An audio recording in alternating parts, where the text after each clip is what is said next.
नमस्कार। और आज की इस खास चर्चा में आपका स्वागत है।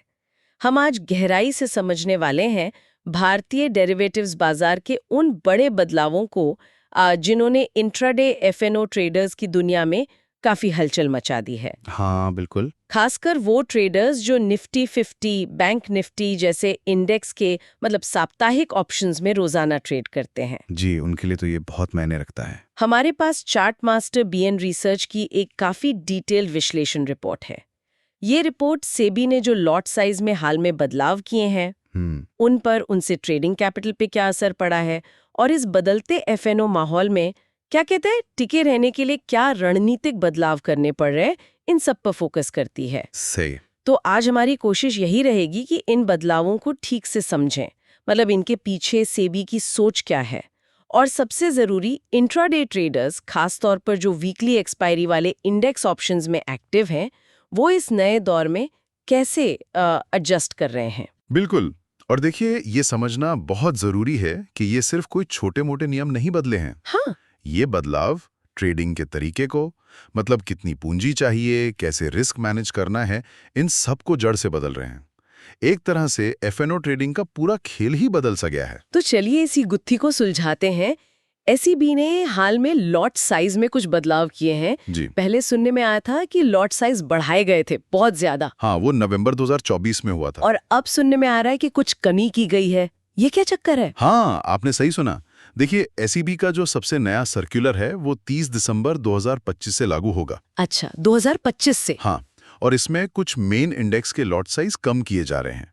ये दरअसल जो नवंबर 2024 में एक बड़ी बढ़ोतरी हुई थी ना, हाँ, उसको थोड़ा सा वापस लिया गया है, बैलेंस करने की कोशिश है। अच्छा, तो क्या कम हुआ है? जैसे निफ्टी 50 है, उसका लॉट साइज 75 यूनिट से घटाकर 65 यूनिट्स कर रहे हैं। ओके, 75 से 65। हाँ, और बैंक निफ्टी कॉन्ट्रैक्ट्स जो हैं वो 35 से कम करके 30 लॉट के हो जाएंगे।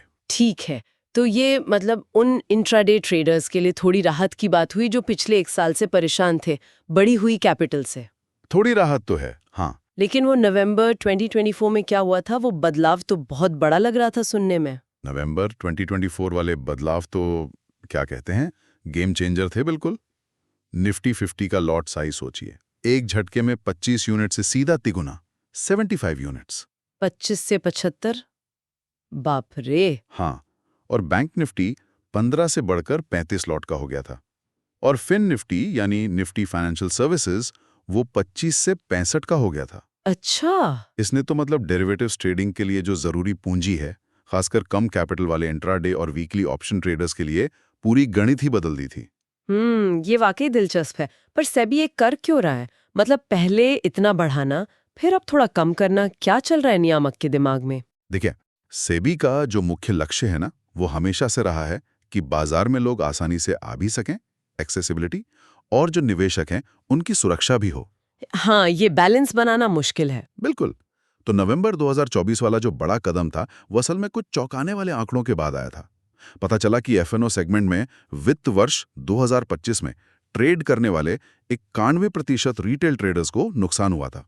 91%? हाँ, 91%। और कुल मिला के 1.06 लाख करोड़ रुपए का नेट लॉस था रिटेल ट्रेडर्स का। अरे बाप रे, 1.06 लाख करोड़। और यही नहीं, हर ट्रेडर का औसत घाटा भी बढ़कर करीब 1.1 लाख रुपए पहुंच गया था, पिछले साल से 27% ज्यादा। ओहो। तो ये आंकड़े बहुत चिंताजनक थे। साफ दिख रहा था कि शायद बहुत से छोटे निवेशक बिना पूरी समझ या पूंजी के बहुत ज्यादा रिस्क ले रहे थे एफएनओ में। हाँ, 10 में से 9 लोग पैसा गंवा रहे थे। ये तो खतरनाक है। बिल्कुल। तो इसी के चलते सेबी ने कदम उठाए। उनका इरादा था कि जो बहुत ज्यादा सट्टेबाजी हो रही है उस पर थोड़ी लगाम लगे, और ये पक्का किया जाए कि जो लोग डेरिवेटिव्स में ट्रेड कर रहे हैं उनके पास ठीक ठाक पूंजी हो, रिस्क लेने की क्षमता हो। अच्छा। पहले सेबी चाहता था कि कॉन्ट्रैक्ट वैल्यू करीब 5-10 लाख की रेंज में रहे। नवंबर 2024 में इसे बढ़ाकर 15-20 लाख कर दिया गया। ओहो, काफी बड़ा जंप। हाँ, ये साफ संकेत था कि अब रिटेल निवेशकों की सुरक्षा पर ज्यादा ध्यान है। और जो दिसंबर 2025 वाली कमी है ना, वो भी शायद इसी 15-20 लाख की रेंज को मेंटेन करने के लिए है, क्योंकि इंडेक्स बढ़ गए होंगे तो वैल्यू शायद रेंज से ऊपर जा रही होगी। अच्छा, तो ये तो हुई वजह। अब आते हैं सबसे बड़े असर पर, ट्रेडर्स की जेब पे क्या असर पड़ा? मतलब मार्जिन कितना बढ़ गया, खासकर इंट्राडे वालों के लिए? असर बहुत बहुत गहरा पड़ा है। एक उदाहरण लेते हैं निफ्टी 50 फ्यूचर्स का। हाँ, बताइए। जब लॉट साइज छोटा था तब एक लॉट इंट्राडे में ट्रेड करने के लिए मान लीजिए करीब 73,200 रुपए का मार्जिन लगता था। ठीक है। नवंबर 2024 में जब लॉट साइज 75 हुआ तो यही मार्जिन बढ़कर हो गया करीब 2,34,000 रुपए। 2,34,000, मतलब 220% ज्यादा। हाँ, सीधे सीधे 220% की बढ़ोतरी। ये तो अविश्वसनीय है। मतलब पहले जहां कोई 3 लॉट कर सकता था, अब उतने पैसे में बस एक ही कर पा रहा है। बिल्कुल। इससे तो कई छोटे ट्रेडर्स के लिए मतलब खेल ही मुश्किल हो गया। और ये जो हालिया कमी हुई है दिसंबर 2025 वाली 65 लॉट वाली, उससे कितनी राहत है? देखिए, दिसंबर 2025 की कमी से निफ्टी फ्यूचर्स का मार्जिन घटकर लगभग 2,02,800 रुपए हो जाएगा 65 लॉट के लिए। तो हाँ, 2,34,000 से तो कम हुआ है, करीब 13-14% की कमी है। लेकिन अगर हम शुरुआत के 73,200 रुपए से देखें, हाँ, तो ये अब भी लगभग 177% ज्यादा है। तो राहत मिली है, पर बहुत ज्यादा नहीं। सही बात है। इसने छोटे इंट्राडे ट्रेडर्स के सामने एक बहुत बड़ी चुनौती खड़ी कर दी है, खासकर वो जो कम पूंजी से स्कैल्पिंग करते थे। रिपोर्ट भी यही कहती है कि कईयों को या तो अपनी कैपिटल बहुत बढ़ानी पड़ी या फिर एफएनओ छोड़ना पड़ा। समझ गए। और ऑप्शंस का क्या हाल है? हमारे कई सुनने वाले निफ्टी और बैंक निफ्टी के वीकली ऑप्शंस में बहुत ट्रेड करते हैं, उन पर क्या बीती? ऑप्शंस में भी कैपिटल की जरूरतें बहुत बदली हैं। पहले ऑप्शन खरीदने वालों, बायर्स की बात करते हैं। हाँ, जो प्रीमियम देना पड़ता है एक लॉट खरीदने के लिए, वो लॉट साइज के हिसाब से बढ़ गया है। जैसे पहले निफ्टी 50 का एक लॉट 25 का खरीदने में अगर 2,500 रुपए लगते थे, 100 रुपए प्रीमियम, 25 लॉट, तो 75 के लॉट पर वही 7,500 रुपए हो गया। अच्छा। अब 65 के लॉट के साथ वो करीब 6,500 होगा। तो शुरुआती लेवल से देखें तो अब भी 160% ज्यादा है। मतलब ऑप्शन खरीदने में भी पैसा ज्यादा लग रहा है। हाँ, ये भी काफी ज्यादा है। लेकिन जो ऑप्शन बेचते हैं सेलर्स, उनके लिए तो मामला और भी गंभीर है। अच्छा, कैसे? जो वीकली ऑप्शंस बेचकर प्रीमियम कमाते हैं, उनका मार्जिन बहुत बढ़ गया है। जैसे एटीएम निफ्टी ऑप्शन बेचने का मार्जिन पहले करीब 70,000 रुपए था, वो पीक पर 2,10,000 रुपए तक चला गया था। 2,10,000 एक लॉट बेचने के लिए? हाँ, अब थोड़ी कमी आएगी, पर फिर भी पुराने लेवल से बहुत ज्यादा रहेगा। बाप रे। और एक चीज और है, एक्सपायरी वाले दिन मतलब गुरुवार को एक एक्स्ट्रा 2% का एक्सट्रीम लॉस मार्जिन ELM भी लगता है। हाँ, वो लगता है। अब बड़े लॉट साइज के साथ ये 2% भी रकम में काफी बड़ा हो जाता है।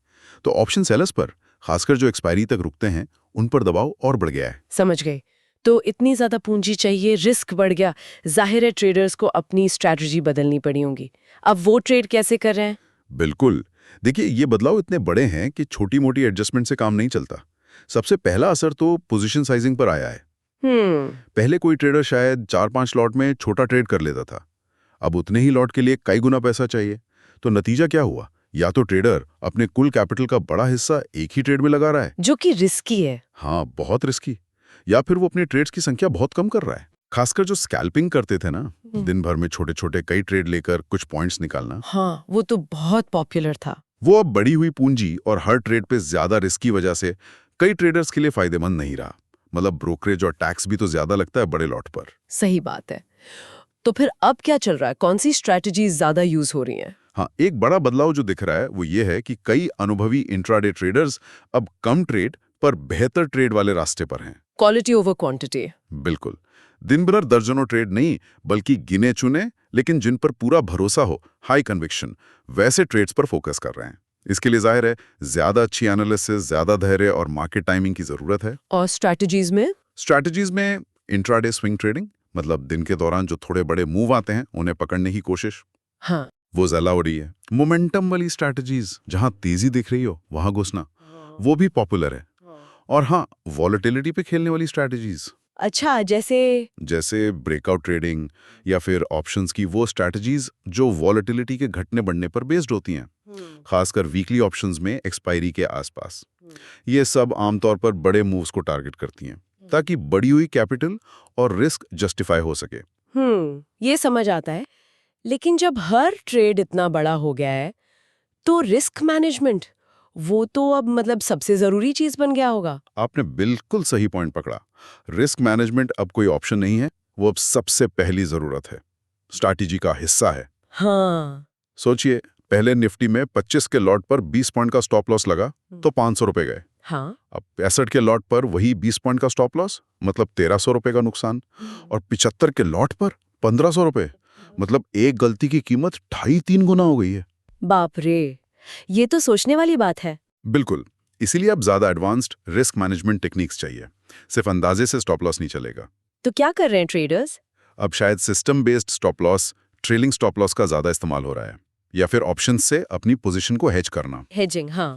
और एक और बड़ा रिस्क जो आया है वो है कॉन्सेंट्रेशन रिस्क। मतलब क्योंकि हर ट्रेड में ज्यादा पैसा लग रहा है, तो लोग अपनी कुल पूंजी का बड़ा हिस्सा एक ही ट्रेड में लगा देते हैं। हाँ, ये तो हो सकता है। इससे डाइवर्सिफिकेशन कम हो जाता है, और अगर वो एक ट्रेड गलत गया तो नुकसान बहुत बड़ा हो सकता है। इसलिए कितना पैसा एक ट्रेड में लगाना है, पोजीशन साइजिंग, उसका अनुशासन अब पहले से कहीं ज्यादा जरूरी है। ये सब बदलाव देखकर एक सवाल ये भी उठता है कि क्या इससे बाजार में आम ट्रेडर की पहुंच कम हुई है? लिक्विडिटी पर क्या असर है? क्या रिटेल ट्रेडर एफएनओ से दूर जा रहा है? हाँ, ये चिंताएं हैं बिल्कुल, और कुछ शुरुआती आंकड़े भी यही दिखाते हैं। रिपोर्ट कहती है कि लॉट साइज बढ़ने के बाद एफएनओ में रिटेल भागीदारी साल दर साल करीब 20% गिरी है। 20% गिरावट, ये तो काफी है। हाँ, ये अहम गिरावट है, लेकिन इसमें एक और बात है। अगर हम 2 साल पहले से तुलना करें तो रिटेल भागीदारी अब भी 24% ज्यादा है। अच्छा, तो मतलब जो एकदम हाल में बहुत तेजी आई थी रिटेल में, उस पर ब्रेक लगा है। कुछ नए या कम पूंजी वाले लोग शायद बाहर हुए हैं। हाँ, ऐसा कह सकते हैं। लेकिन ओवरऑल ट्रेंड अभी भी ऊपर ही है पिछले कुछ सालों के मुकाबले। हाँ, फिलहाल तो यही लगता है। लेकिन ये जो हालिया कमी है ना रिटेल में, ये चिंता की बात इसलिए है क्योंकि इससे हो सकता है कि ट्रेडिंग एक्टिविटी बड़े प्लेयर्स के बीच सिमट जाए, जैसे कि इंस्टीट्यूशंस, एचएनआईज। हाँ बिल्कुल। और जब बाजार में अलग अलग सोच वाले छोटे बड़े प्रतिभागी कम होते हैं तो बाजार की विविधता, डाइवर्सिटी कम होती है। और ये विविधता जो है वो सही कीमत तय होने यानी एफिशिएंट प्राइस डिस्कवरी के लिए बहुत जरूरी है। सही बात है। और लिक्विडिटी का क्या? लिक्विडिटी पे असर थोड़ा मिला जुला है। आंकड़े बताते हैं कि इंडेक्स ऑप्शंस का टर्नओवर प्रीमियम के हिसाब से 9% और नोशनल वैल्यू के हिसाब से 29% कम हुआ है। अच्छा। तो ये दिखाता है कि सेबी का जो मकसद था अत्यधिक ट्रेडिंग कम करना, वो शायद कुछ हद तक पूरा हुआ है। लेकिन इसका दूसरा पहलू ये है कि इससे ये डर भी बड़ा है कि अगर बाजार में अचानक कोई स्ट्रेस आता है तो क्या कम लिक्विड कॉन्ट्रैक्ट्स में या दूर की ऑप्शन स्ट्राइक्स में पर्याप्त लिक्विडिटी मिलेगी? हाँ, मतलब बिड आस्क स्प्रेड बढ़ सकता है। बिल्कुल, खासकर वीकली ऑप्शंस में एक्सपायरी के पास। ये एक देखने वाली बात होगी। तो हमने समझा कि पूंजी ज्यादा चाहिए, स्ट्रैटेजी बदलनी है, रिस्क मैनेजमेंट सुपर इंपॉर्टेंट है, बाजार पर भी असर है। तो वो इंट्राडे ट्रेडर्स जो टिके रहना चाहते हैं, सफल होना चाहते हैं, वो खुद को ढाल कैसे रहे हैं, क्या कर रहे हैं वो? देखिए, इस नए माहौल में कामयाब होने के लिए ना सिर्फ छोटे मोटे जुगाड़ से काम नहीं चलेगा। सोचने का तरीका, पैसे का इस्तेमाल, रिस्क को देखने का नजरिया, सब में एक बुनियादी बदलाव लाना होगा। क्या है वो बदलाव? सबसे पहली चीज कैपिटल एफिशिएंसी, मतलब पूंजी का सही इस्तेमाल। अब हर ट्रेड महंगा है, तो बार बार ट्रेड करने के बजाय उन ट्रेड्स पर फोकस करना होगा जिनकी सफलता की संभावना ज्यादा हो, हाई प्रोबेबिलिटी। हाँ, ताकि वो ट्रेड उस पर लगी ज्यादा पूंजी और रिस्क को जस्टिफाई कर सके। अब हर ट्रेड को बहुत सोच समझ कर लेना होगा, स्प्रे एंड प्रे नहीं चलेगा। ठीक है। और दूसरा है टेक्नोलॉजी और इंफ्रास्ट्रक्चर में इन्वेस्ट करना। अच्छा, मतलब मतलब पहले शायद सिंपल ब्रोकर टर्मिनल से काम चल जाता था। अब प्रोफेशनल लेवल का charting software, real time data feeds, advanced risk management system, ये सब लगभग जरूरी हो गए। रिपोर्ट में भी है कि सफल इंट्राडे ट्रेडर्स अब मल्टी मॉनिटर सेटअप, अच्छे कंप्यूटर्स, तेज एग्जीक्यूशन प्लेटफॉर्म्स में पैसा लगा रहे हैं ताकि तेजी से बदलते बाजार में जल्दी रिएक्ट कर सकें। टेक्नोलॉजी का रोल बढ़ गया है बहुत ज्यादा। और तीसरा, जैसा हमने पहले कहा, नई स्ट्रैटेजी सीखना और उनमें माहिर होना। हाँ, वो स्विंग ट्रेडिंग, मोमेंटम। हाँ, अगर स्कैल्पिंग नहीं चल रही तो इंट्राडे स्विंग सीखो, मोमेंटम चेजिंग करो, या वीकली ऑप्शंस के लिए खास वोलेटिलिटी स्ट्रैटेजीज बनाओ। इसके लिए लगातार सीखते रहना पड़ेगा, बाजार को नए नजरिए से देखना पड़ेगा। सही है। आगे क्या लगता है, क्या सेबी और बदलाव करेगा? ये लॉट साइज का ऊपर नीचे होना जारी रहेगा? देखिए, जिस तरह सेबी मार्केट को मॉनिटर कर रहा है और निवेशक सुरक्षा पर जोर दे रहा है, उसे देखते हुए ये बहुत मुमकिन है कि आगे भी एडजस्टमेंट्स हों। अच्छा। मतलब बाजार की कंडीशन बदलेगी, इंडेक्स लेवल बदलेंगे, नया डेटा आएगा, तो सेबी शायद नियमों में और फेरबदल करे। वो अब ज्यादा डेटा के आधार पर फैसले ले रहे हैं। खासकर लॉट साइज को उस 15-20 लाख रुपए वाली कॉन्ट्रैक्ट वाली रेंज में रखने के लिए जैसे जैसे इंडेक्स ऊपर नीचे होगा, आगे भी एडजस्टमेंट हो सकते हैं। ओके। और ये भी हो सकता है कि उनकी निगरानी और ताकतवर हो। रिपोर्ट में एआई और मशीन लर्निंग का भी जिक्र है। हाँ। तो हो सकता है कि नियमों का उल्लंघन पकड़ना और उस पर एक्शन लेना उनके लिए और आसान हो जाए। तो इन अनिश्चितताओं के बीच ट्रेडर्स को तैयार कैसे रहना चाहिए? कोई गुरु मंत्र? अगर एक लाइन में कहूं तो वो है ऑपरेशनल फ्लेक्सिबिलिटी बनाए रखना। मतलब बदलावों के साथ ढलने की क्षमता। फ्लेक्सिबिलिटी कैसे? इसके लिए कुछ चीजें जरूरी हैं। लगातार सीखना मार्केट के बारे में, नई स्ट्रैटेजीज, नए नियम, टेक्नोलॉजी को अपडेट रखना और अपनी ट्रेडिंग स्ट्रैटेजीज को बार बार देखना, परखना, सुधारना। और हाँ, कैपिटल प्लानिंग ये बहुत जरूरी है। ना सिर्फ आज के लिए, बल्कि कल को अगर लॉट साइज फिर बढ़े या मार्जिन नियम बदलें तो उसके लिए भी तैयारी रखनी होगी। थोड़ा बफर रखना होगा। हाँ, पूंजी का बफर। शायद अपनी ट्रेडिंग को डाइवर्सिफाई करना भी मदद करे, जैसे इंट्राडे के साथ थोड़ा स्विंग भी, या इंडेक्स के साथ कुछ स्टॉक्स भी। इससे शायद रिस्क कम हो और फ्लेक्सिबिलिटी बढ़े। चलिए अब इस पूरी चर्चा को समेटते हैं। तो कुल मिलाकर मतलब ये है कि सेबी के लॉट साइज बदलावों ने एफएनओ मार्केट को, खासकर इंट्राडे ट्रेडिंग को फंडामेंटली बदल दिया है। हाँ बिल्कुल। दिसंबर 2025 वाली कटौती थोड़ी राहत जरूर है, पर यह साफ है कि ट्रेडिंग के लिए पूंजी अब पहले से काफी ज्यादा चाहिए। हाँ, ये एकदम साफ है। रेगुलेटर का झुकाव अब एक ऐसे माहौल की तरफ है जो ज्यादा पूंजी वाले, ज्यादा प्रोफेशनल और बेहतर रिस्क मैनेजमेंट वाले ट्रेडर्स के लिए ठीक है। जो कैजुअल ट्रेडर थे, कम पूंजी के साथ सिर्फ तेजी से पैसा बनाने आते थे, उनके लिए राह मुश्किल हो गई है। एंट्री बैरियर ऊंचा हो गया है। इसे आप एफएनओ ट्रेडिंग का प्रोफेशनलाइजेशन भी कह सकते हैं। तो इसका एक नतीजा ये भी हो सकता है कि जो इंट्राडे ट्रेडर्स इन मुश्किलों के बावजूद टिके रहते हैं, खुद को ढाल लेते हैं। हाँ। ज्यादा पूंजी लाकर, स्ट्रैटेजी सुधार कर, टेक्नोलॉजी में इन्वेस्ट करके उन्हें शायद आगे चलकर कम कंपटीशन मिले। जब मैदान में खिलाड़ी कम हो तो अच्छे खिलाड़ी के लिए मौके बढ़ सकते हैं। बिल्कुल, ये एक संभावना तो है, लेकिन यहाँ एक बड़ा सवाल भी है सोचने के लिए, जिसका जवाब शायद समय देगा। क्या सवाल? कि ये जो बदलाव हैं, जो यकीनन कुछ छोटे ट्रेडर्स के लिए मार्केट एक्सेस मुश्किल बनाते हैं, क्या ये आखिरकार एक ज्यादा स्वस्थ, ज्यादा टिकाऊ और कम रिस्क वाला डेरिवेटिव्स मार्केट बनाने में कामयाब होंगे? हाँ, ये संतुलन साधना मुश्किल है। बिल्कुल। रिटेल निवेशक की सुरक्षा और बाजार की गहराई और वाइब्रेंसी, इनके बीच सही संतुलन कैसे बने, ये देखना दिलचस्प होगा कि लंबे समय में इसका नेट असर क्या होता है। वाकई ये एक अहम सवाल है जिस पर नजर रखनी होगी। इस बहुत ही डिटेल्ड और गहरी चर्चा के लिए आपका बहुत बहुत शुक्रिया। शुक्रिया। उम्मीद है इस बातचीत से हमारे सुनने वालों को, खासतौर पे इंट्राडे एफएनओ ट्रेडर्स को जो वीकली इंडेक्स ऑप्शंस में एक्टिव हैं, मौजूदा मार्केट सिनारियो, उसके पीछे की वजह हो और भविष्य की तैयारी को समझने में काफी मदद मिली होगी।